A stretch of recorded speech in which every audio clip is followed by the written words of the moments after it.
Hello students, आपका अपने channel academy 91 में हार्दिक स्वागत है। आज हम अपनी कक्षा 12 इतिहास का चैप्टर नंबर 2 और 3 1 मार्क्स के क्वेश्चन आंसर देखेंगे। इससे में हमारे वेरी शॉर्ट वाले क्वेश्चन भी रहेंगे और बहुविकल्पीय भी रहेंगी। और जो क्वेश्चन होते हैं हमारी सामग्री में, ये काफ़ी इम्पोर्टेंट रहते हैं। तो चलिए अपने क्वेश्चनों को अब हम स्टार्ट करते हैं। अभिलेख किसे कहते हैं? यहाँ पर ही हमसे पूछ रहे हैं कि जो अभिलेख हैं वो किसे कहा जाता है अभिलेख।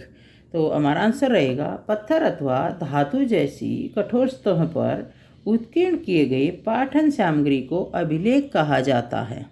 जेम्स प्रिंसेप कौन थे? James Prinsep British east India company के एक अधिकारी थे। संगम ग्रंथ से क्या अभिप्राय है?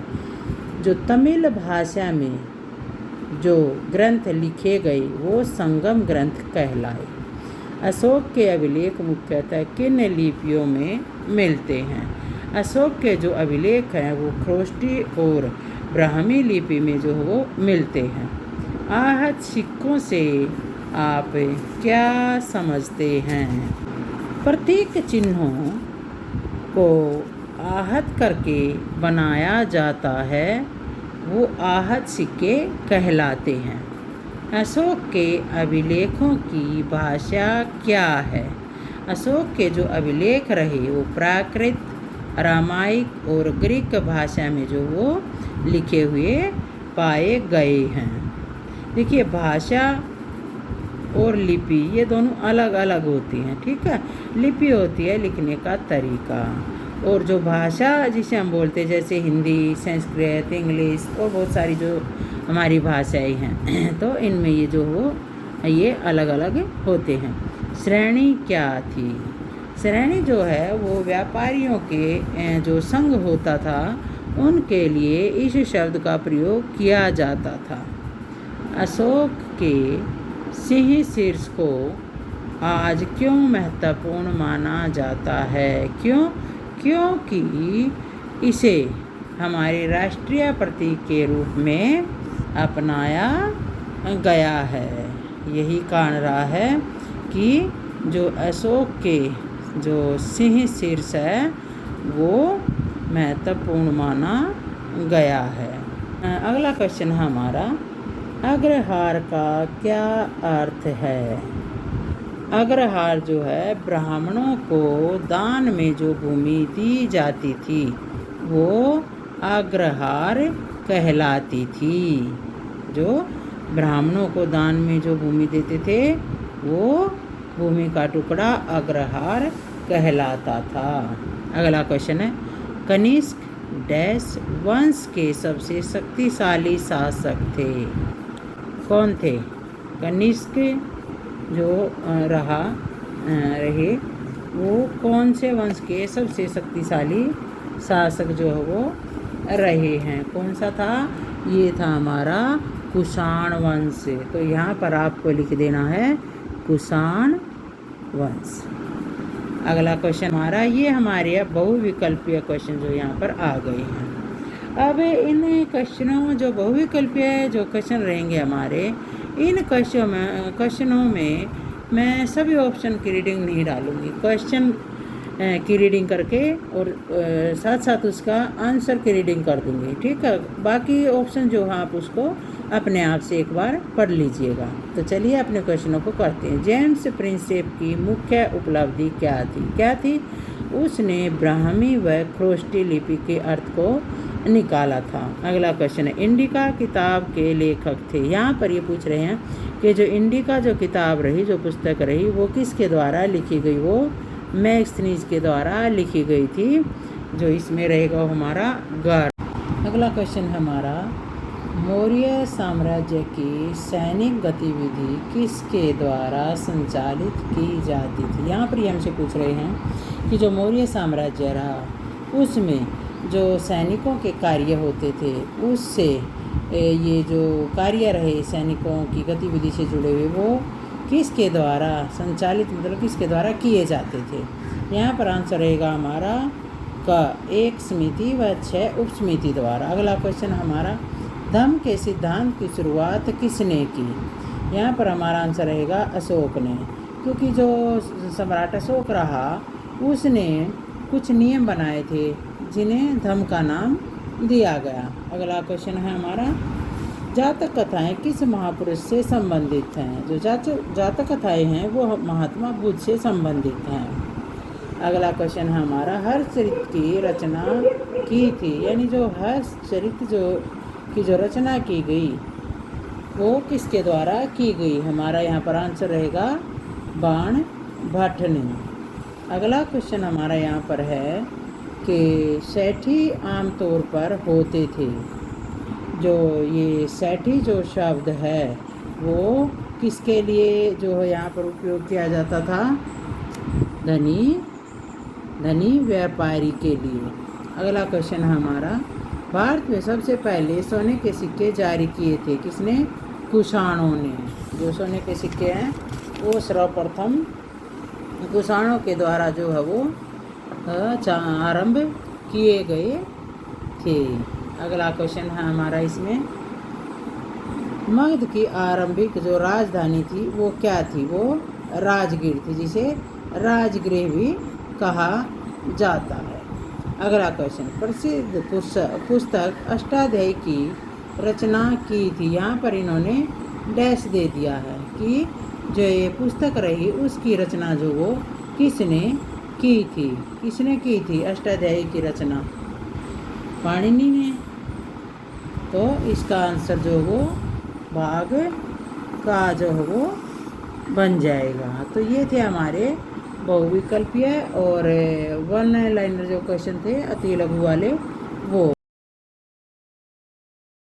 हमारे सेकंड जो चैप्टर है उसके क्वेश्चन आंसर हमारे कंप्लीट हो गए हैं। तो चलिए अब जो हमारा थर्ड चैप्टर है उसके क्वेश्चन आंसरों को हम स्टार्ट करते हैं, और ये भी हमारे 1 मार्क्स के ही रहेंगे, और इसमें भी हमारे जो वेरी शॉर्ट वाले और बहुविकल्पीय क्वेश्चन जो उसमें शामिल रहेंगे हमारी सहायक सामग्री से। और जो चैप्टर हमारा जो थर्ड है उसका जो नाम है वो है बंधुता जाति तथा वर्ग आरंभिक समाज। तो चलिए अब हम अपने क्वेश्चनों को जो हो स्टार्ट करते हैं। महाभारत की कथा वस्तु का संबंध किससे है? यहाँ पर ये पूछ रहे हैं कि जो महाभारत है उसकी जो कथा वस्तु है उसका संबंध किससे है? जो भूमि और सत्ता के लिए कौरव और पांडवों के बीच हुए युद्ध का चित्रण करता है। यानी जो महाभारत है ये तो आप सभी को पता ही होगा। तो इस महाभारत के अंदर पांडव और जो कौरव हुए उनके बीच में सत्ता और भूमि को लेकर जो युद्ध हुआ था उसका वर्णन किया गया है। अगला क्वेश्चन है, धर्मशास्त्र क्या थे? धर्मशास्त्र हैं वो संस्कृत ग्रंथ थे, और इनमें समाज के लिए आचार संहिता का वर्णन किया गया था। अगला क्वेश्चन, मनुस्मृति का संकलन कब हुआ था? जो मनुस्मृति रही उसका संकलन 200 ईस्वी पूर्व से 200 ईस्वी तक हुआ था। अगला क्वेश्चन, पितृवंशिकता और मातृवंशिकता शब्दों का अंतर स्पष्ट कीजिए। पितृवंशिकता से मतलब है वह वंश परंपरा जो पिता के बाद पुत्र फिर पौत्र आदि से चलती है। मातृवंशिकता जहाँ वंश परंपरा माँ से जुड़ी होती है। अगला क्वेश्चन, विवाह संबंधी बहिर्विवाह पद्धति का क्या अर्थ है? बहिर मतलब बाहर, विवाह मतलब विवाह, यानी जो गोत्र से बाहर जो विवाह होता था या किए जाते थे वो बहिर्विवाह पद्धति के अंतर्गत होते थे। अगला क्वेश्चन, ब्राह्मणीय पद्धति के अनुसार गोत्र संबंधी कोई एक नियम लिखिए। यानी जो ब्राह्मणों ने जो गोत्र से संबंधित जो नियम बनाए गए थे उनमें से हमें किसी एक के बारे में यहाँ पर बताना है। तो जो महिलाएं होती थी उनके विवाह के पश्चात पिता का जो गोत्र होता था उसके स्थान पर पति के जो गोत्र रहा उसको लगाया जाता था। अगला क्वेश्चन, धर्मशास्त्रों के अनुसार स्त्री धन किसे कहा गया? जो यहाँ पर ये पूछ रहे हैं कि जो धर्मशास्त्र रहे यानी ब्राह्मणों ने जो आचार संहिता लिखी थी, समाज के लिए जो नियम लिखे थे, उनके अनुसार जो एक महिला होती है उसका अपना कौन सा धन इनके अनुसार बताया गया है जिस पर महिला का अधिकार होता था। तो जो महिला होती थी, स्त्री होती थी, वो विवाह के समय उसे माता पिता और स्वजनों के द्वारा जो उपहार स्वरूप धन प्राप्त होता था वो जो है क्या कहलाता था? स्त्री धन कहलाता था। अब यहाँ पर हमारा आ गया है खाली स्थान भरो, यानी रिक्त यहाँ पर जो वो हमें दिए गए हैं ऑप्शन से संबंधित क्वेश्चन यहाँ दिए गए हैं, उन्हें अब हमें कंप्लीट करना है। तो चलिए स्टार्ट कर लेते हैं हम इन्हें भी। अब क्या कह रहे हैं? महाभारत, जो महाभारत रही उसके मूल लेखक डैश थे। महाभारत के मूल लेखक थे। मूल मतलब सर्वप्रथम जिसने महाभारत को लिखा वो थे, यहाँ पर हम लिखेंगे भाट सारथी। अगला क्वेश्चन, मातृ नाम के उदाहरण उपनिषद में मिलते हैं। यहाँ पर ये हमें पूछ रहे हैं कि जो मातृ नाम यानी माताओं के नाम से जो वंश जाने गए, मातृवंशिकता जिसे जो हम पढ़ चुके हैं, इस मातृवंशिकता के उदाहरण हमें कौन से जो उपनिषद रहे उनसे हमें मिलते हैं। कौन सा रहा? बृहदारण्यक का उपनिषद। अगला क्वेश्चन, बौद्ध धर्म के प्रमुख ग्रंथ डैश हैं? कौन से हैं? कौन से रहे हमारे? ये जो वो त्रिपिटक, यानी बौद्ध ग्रंथ के जो बौद्ध धर्म के प्रमुख जो ग्रंथ हैं वो कौन से हैं? त्रिपिटक हैं। अगला क्वेश्चन, हमारे यहाँ पर अब बहुविकल्पीय क्वेश्चन जो वो आ गए हैं। ये बहुविकल्पीय क्वेश्चनों में मैं आपको सभी ऑप्शन की रीडिंग नहीं डालूंगी। इन ऑप्शनों के अंतर्गत आपको मैं आंसर बताऊंगी और ऑप्शन की रीडिंग आप अपने आप से डाल लीजिएगा। तो चलिए स्टार्ट करते हैं। वर्ण व्यवस्था में कुल कितने वर्ण थे? कितने वर्ण थे हमारे? 4। कौन से? ब्राह्मण, वैश्य, क्षत्रिय और शूद्र। अगला क्वेश्चन हमारा, मनुस्मृति का जो है वो संकलन हुआ।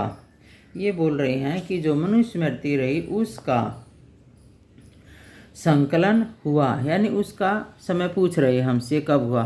200 ईस्वी पूर्व से 200 ईस्वी के मध्य में। अगला क्वेश्चन है, वणिक शब्द का प्रयोग हुआ, यानी जो वणिकीय शब्द है उसका प्रयोग किसके लिए किया जाता था? जो व्यापारी रहे। आंसर जो ऑप्शन रहेगा वो ग रहेगा, व्यापारियों के लिए।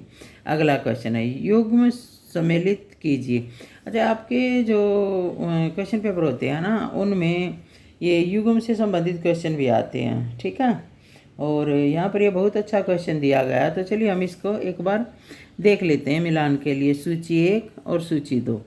सूची 1 में कर रहे हैं रामायण, महाभारत, अध्यायी, त्रिपिटक, मनुस्मृति।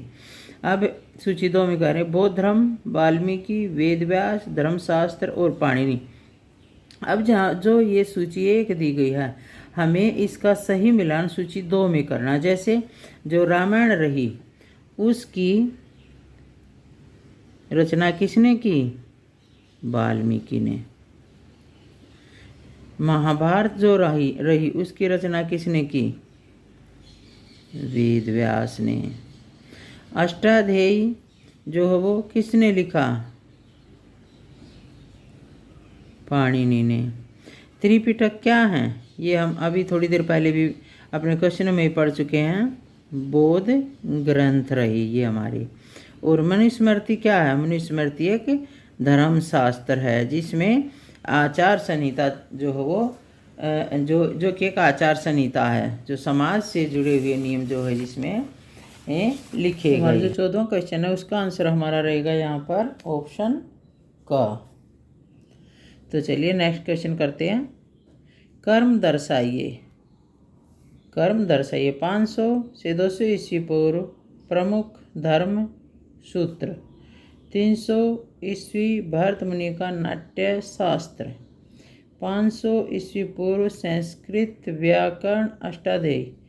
300 से 600 ईस्वी अन्य धर्मशास्त्र।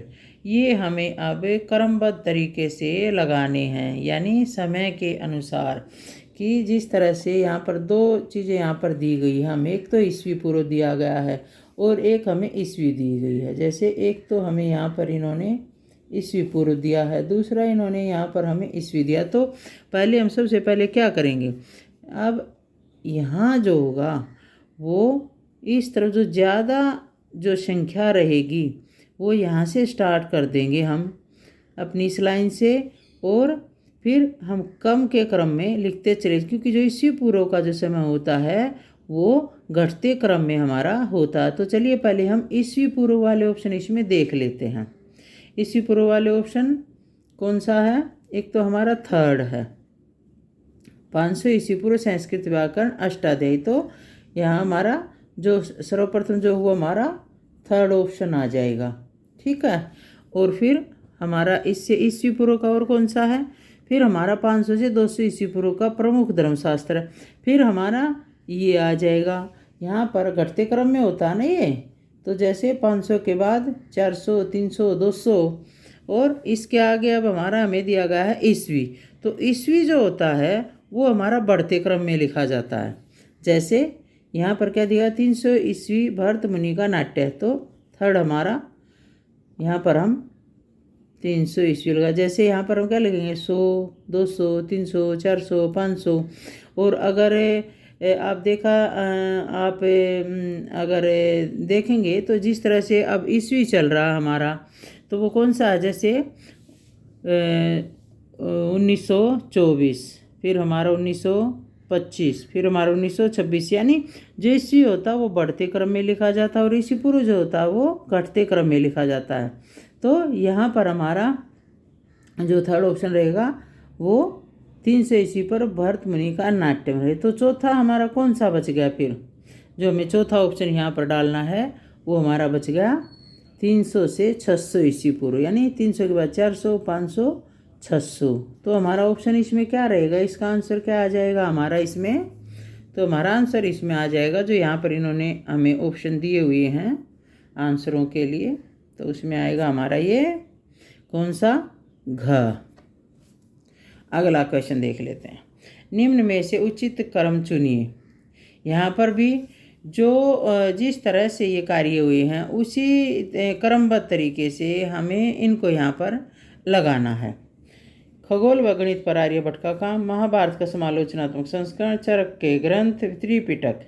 तो इसमें हमारा जो है वो ऑप्शन जो रहेगा वो हमारा ख रहेगा, ठीक है। अगला क्वेश्चन देख लेते हैं। मेरठ के हस्तिनापुर में खुदाई कब शुरू की गई, कब की गई, 1951 और 52 में। अगला क्वेश्चन हमारा, आख्यान से क्या अभिप्राय है। आख्यान जो है वो कहानियों का संग्रह होता है, तो ऑप्शन क हो जाएगा। अगला क्वेश्चन है यहाँ पर, बौद्ध धर्म के पवित्र ग्रंथ थे। ये तो हमने 2-3 बार तो अपने क्वेश्चनों में ये हमेशा पढ़ चुके हैं। कौन से थे वो, त्रिपिटक। आंसर घ यहाँ पर हो जाएगा। अगला क्वेश्चन यहाँ पर रहेगा हमारा, चरक और सुश्रुत संहिता का संबंध है, यानी जो चरक और सुश्रुत संहिता है उसमें किसके बारे में जो है वो बताया गया है, तो वो है आयुर्वेद से जुड़ा हुआ जो चरक और सुश्रुत संहिता है। Thank you.